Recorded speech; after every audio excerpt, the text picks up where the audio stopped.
নমস্কার বন্ধুরা, আমাদের সামনে আগত রেলের গ্রুপ ডি পরীক্ষার জন্য অত্যন্ত গুরুত্বপূর্ণ 20টি এমসিকিউ প্রশ্ন নিয়ে আলোচনা করব, যেগুলি পদার্থবিদ্যা থেকে আমাদের রেলের পরীক্ষাতে বারবার ঘুরে ফিরে আসে এবং রেলওয়ে গ্রুপ ডি পরীক্ষার জন্য অত্যন্ত গুরুত্বপূর্ণ। এই সমস্ত প্রশ্নগুলি কিন্তু রেলের পরীক্ষাতে বারবার ঘুরে ফিরে কমন আসতে দেখা যায়। তো যারা যারা রেলওয়ে গ্রুপ ডির পরীক্ষাতে বসতে চলেছো, তোমরা কিন্তু আজকের এই ক্লাসটি প্রথম থেকে শেষ পর্যন্ত অবশ্যই দেখে নেবে।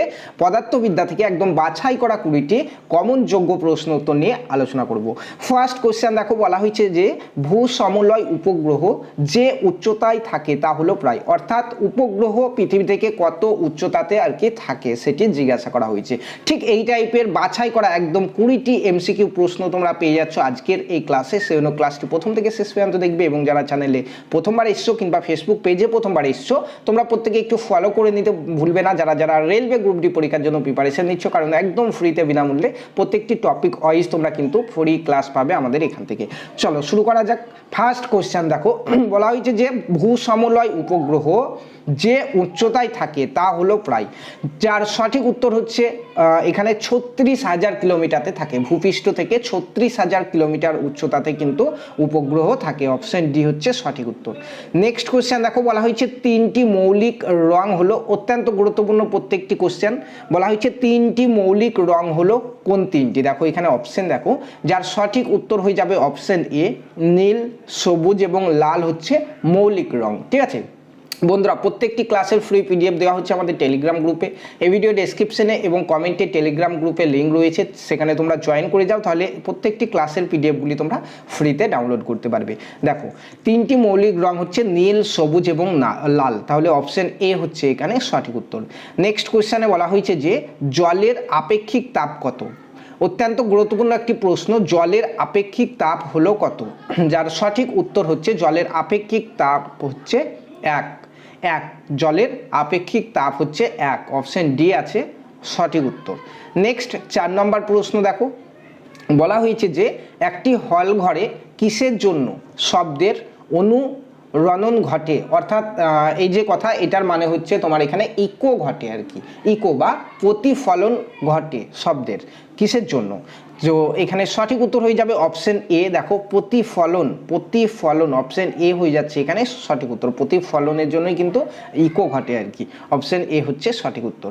নেক্সট 5 নম্বর প্রশ্ন দেখো, 5 নম্বর প্রশ্নতে বলা হয়েছে কোন তড়িৎ চালিত কেটলিতে জল গরম হওয়ার পদ্ধতি হলো? কোন তড়িৎ চালিত কেটলিতে জল গরম হওয়ার পদ্ধতি কি?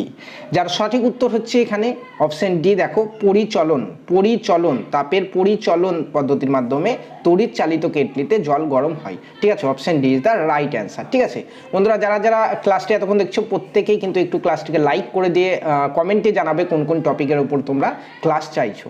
চলো 6 নম্বর প্রশ্ন দেখো, বলা হয়েছে যে পৃথিবীর উপগ্রহে একজন নভোচর আকাশকে দেখবে কি রঙে আর কি? পৃথিবীর উপগ্রহ থেকে একজন নভোচর আর কি আকাশকে দেখবে কি রঙে?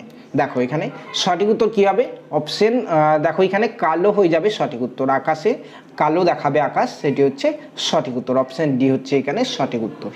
নেক্সট কোশ্চেন 7 নম্বর প্রশ্ন, বলা হয়েছে আপেক্ষিক আর্দ্রতা পরিমাপ করা হয় যে যন্ত্রের সাহায্যে, তা হলো আপেক্ষিক আর্দ্রতা পরিমাপ করা হয় যে যন্ত্রের সাহায্যে, সেটি হচ্ছে হাইগ্রোমিটার। অপশন ডি হচ্ছে সঠিক উত্তর, হাইগ্রোমিটার। ঠিক আছে চলো নেক্সট কোশ্চেন 8 নম্বর প্রশ্ন দেখো, বলা হয়েছে যে তরল অবস্থা থেকে সরাসরি গ্যাসীয় অবস্থায় রূপান্তর হওয়ার পদ্ধতি হলো কি? তরল অবস্থা থেকে গ্যাসীয় অবস্থাতে রূপান্তর হওয়ার পদ্ধতি হলো কি? যার সঠিক উত্তর হচ্ছে দেখো এখানে উদ্যোপাতন। অপশন ডি হয়ে যাচ্ছে এখানে সঠিক উত্তর, অপশন ডি। নেক্সট কোশ্চেন দেখো, বলা হয়েছে যে তাপমাত্রা পরিমাপ করা হয় যে যন্ত্রের সাহায্যে, তা হলো তাপমাত্রা পরিমাপ করা হয় যে যন্ত্রের সাহায্যে। অত্যন্ত গুরুত্বপূর্ণ একটি কোশ্চেন। তো এখানে সঠিক উত্তর হচ্ছে তাপমাত্রা পরিমাপ করা হয় থার্মোমিটারের সাহায্যে।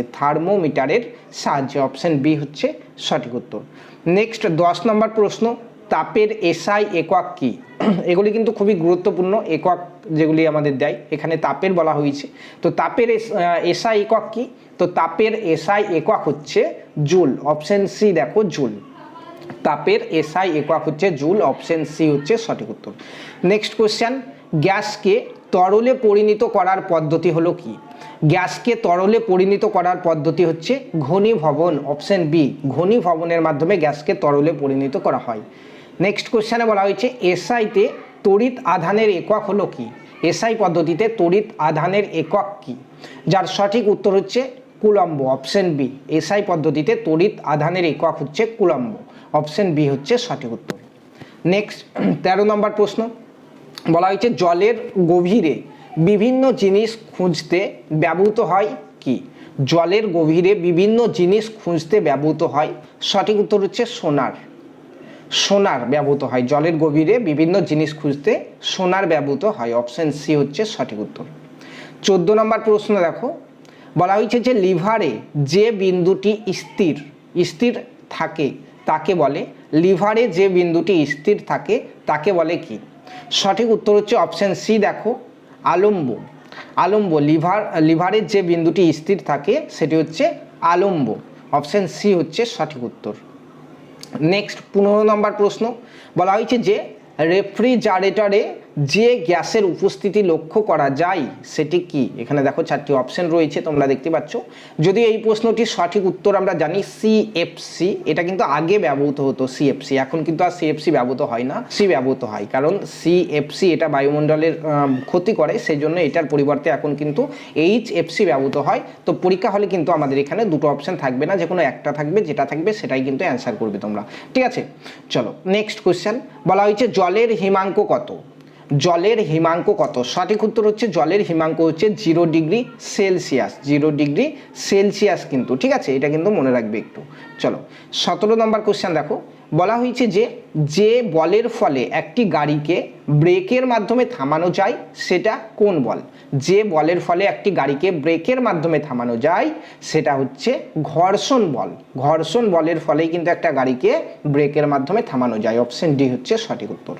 নেক্সট কোশ্চেনে বলা হয়েছে বাতাস থেকে জলীয় বাষ্প শোষণ করার প্রক্রিয়াকে বলা হয় কি? বাতাস থেকে জলীয় বাষ্প শোষণ করার প্রক্রিয়াকে বলা হয় অনাদ্রকরণ, অপশন বিতে রয়েছে, দেখো অনাদ্রকরণ, অপশন বি হচ্ছে এখানে সঠিক উত্তর। নেক্সট 19 নম্বর কোশ্চেনে বলা হয়েছে এলএইচসি নিম্নলিখিত কোন যন্ত্রাংশকে চিহ্নিত করে? যার সঠিক উত্তর হচ্ছে আমাদের এখানে দেখো লার্গ হ্যাড্রন কলিডর, অপশন এ হচ্ছে এখানে সঠিক উত্তর। চলো নেক্সট লাস্ট কোশ্চেন বলা হয়েছে যে বায়ু তখনই সম্পৃক্ত হয় যখন কি হয়? দেখো এখানে 4টি অপশন রয়েছে, তো বায়ু তখনই সম্পৃক্ত হয় যখন এটি সর্বোচ্চ জলীয় বাষ্পপূর্ণ হয়, অপশন ডি হয়ে যাচ্ছে আমাদের এখানে সঠিক উত্তর। তো বন্ধুরা এই ছিল আমাদের সামনে আগত রেলওয়ে গ্রুপ ডি পরীক্ষার জন্য 4 নম্বর ক্লাস, এবং 4 নম্বর ক্লাসে আমরা পদার্থবিদ্যা থেকে টোটাল 20টি প্রশ্ন, অত্যন্ত গুরুত্বপূর্ণ কমন আসা মতো প্রশ্ন কিন্তু আমরা দেখলাম। এরপরে 5 নম্বর ক্লাস আমরা নিয়ে আসবো খুব তাড়াতাড়ি। তোমরা প্রত্যেকে একটু কমেন্টে জানাবে যে কোন টপিক থেকে তোমরা ক্লাস চাইছো বেশি করে, তাহলে আমরা সেই টপিক থেকে বেশি করে ক্লাস নিয়ে আসবো, ঠিক আছে? যারা এখনও ফলো করোনি ফলো করে নাও, একদম পরীক্ষা পর্যন্ত তোমরা ফ্রি প্রিপারেশন পাবে এখান থেকে। এবং পিডিএফ নিতে চাইলে ভিডিও ডেসক্রিপশন বক্স থেকে কিংবা কমেন্ট বক্স থেকে তোমরা আমাদের টেলিগ্রাম গ্রুপে জয়েন করে যাও, সেখান থেকে পিডিএফগুলো পেয়ে যাবে তোমরা।